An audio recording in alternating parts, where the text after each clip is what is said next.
কুংকি জ্ঞানশ্ৰীৰ পৰাস্ত্ৰ সামাজিক মাধ্যমৰ চৰ্চা জেনজিৰ আবেগে নাপালে গুৰুত্ব জেনজিৰ ভাষণ কিংবা বক্তব্য সোশ্যাল মিডিয়াতেই শুনিবলৈ ভাল ভোটৰ ময়দানত নহয় সোশ্যাল মিডিয়াৰ সমৰ্থন সামাজিক মাধ্যমতেই হিমালয় সদৃশ জনপ্ৰিয়তা ইভিএমৰ ভোটত নহয় অসম বিধানসভাৰ প্ৰকাশিত ফলাফলত অন্তত এই দুয়োটা নেৰেটিভেই সত্য প্ৰতীয়মান হৈছে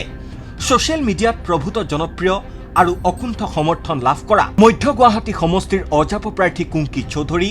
মৰিয়নি সমষ্টিৰ ৰাইজৰ দলৰ প্ৰাৰ্থী জ্ঞানশ্ৰী বৰাৰ পৰাজয় এই কথাকেইটা প্ৰমাণ কৰিছে ফেচবুকৰ জনপ্ৰিয়তাৰে নিৰ্বাচনী যুদ্ধত জয়লাভ কৰা নাযায় আকৌ জেনজিও ভোটাৰৰ আস্থা অৰ্জন কৰে যদিহে তেওঁ চৰকাৰ গঠন কৰা দলৰ প্ৰাৰ্থী হয় অথবা ডাঙৰ দল হয় হাফলঙত জেনজি প্ৰাৰ্থী ৰূপালী লাংথাছাই বিদায়ী হেভিৱেইট মন্ত্ৰী নন্দিতা গাৰ্লুছক পৰাভূত কৰি এই নেৰেটিভ প্ৰমাণ কৰিলে একেই যুক্তি খাতে বিজেপিৰ গোৱালপাৰা পূবৰ পবিত্ৰ ৰাভা হাইলাকান্দিৰ মিলন দাস আৰু আলগাপুৰ কাটলিচেৰাৰ কংগ্ৰেছ প্ৰাৰ্থী জুবেৰ আনম মজুমদাৰৰ বিজয়ৰ ক্ষেত্ৰত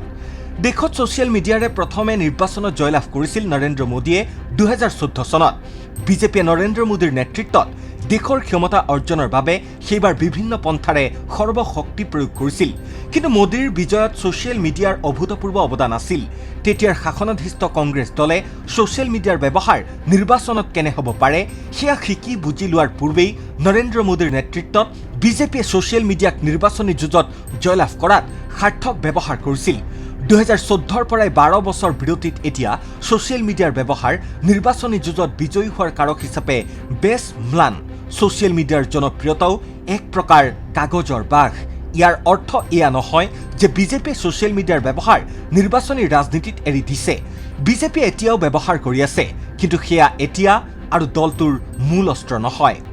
নিৰ্বাচনী ৰাজনীতিত সোশ্যাল মিডিয়াক বিজেপিয়ে ব্যৱহাৰ কৰাৰ দুটা দশকৰ পাছত এতিয়া বিৰোধী দলৰ নেতা নেত্ৰীয়ে সোশ্যাল মিডিয়াক সাৰথি কৰি নিৰ্বাচনত বিজয়ী হ'বলৈ চেষ্টা কৰিছিল কিন্তু শেহতীয়া অসম বিধানসভা নিৰ্বাচনৰ ফলাফল দেখি স্পষ্ট হৈছে নৰেন্দ্ৰ মোদীৰ সাৰ্থক ব্যৱহাৰ দুই দশকৰ পাছত আজি অসমৰ ৰাজনীতিত সোশ্যাল মিডিয়া এক ভোটা অস্ত্ৰ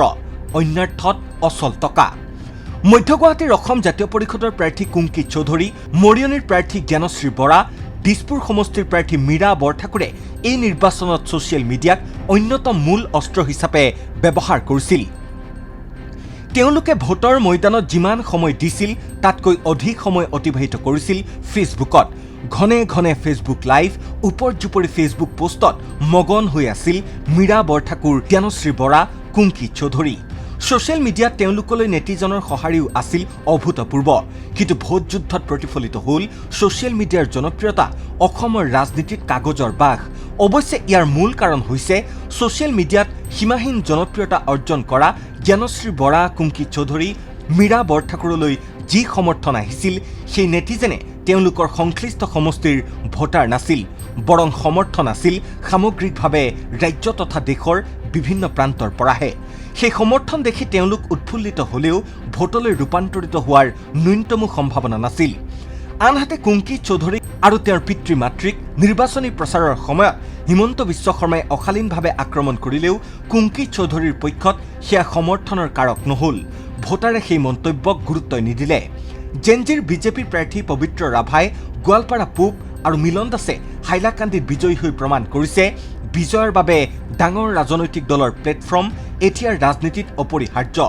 একেদৰে 1 লাখৰো অধিক ভোটত আলগাপুৰ কাটলিচেৰা সমষ্টিত বিজয়ী হৈছে কংগ্ৰেছৰ জেনজি প্ৰাৰ্থী জুবেৰ আনম মজুমদাৰ এই তিনি জেনজি প্ৰাৰ্থীৰ লগতে হাফলঙত বিজয়ী হোৱা বিজেপিৰ ৰূপালী লাংথাছাৰ সৈতে জ্ঞানশ্ৰী কুংকিৰ তুলনা কৰিলে এটা বিষয় পৰিষ্কাৰ হৈ পৰে অসমৰ ভোটাৰে ৰাইজৰ দল আৰু অসম জাতীয় পৰিষদৰ দৰে আপেক্ষিকভাৱে দুৰ্বল দলক গুৰুত্ব নিদিলে কমেণ্টত জনাওক আপোনাৰ মতামত সাবস্ক্ৰাইব কৰি দিব আৰু ভিডিঅ'টোত এটা লাইক কৰি দিব পুনৰ লগ পাম আন এটা নতুন খবৰৰ সৈতে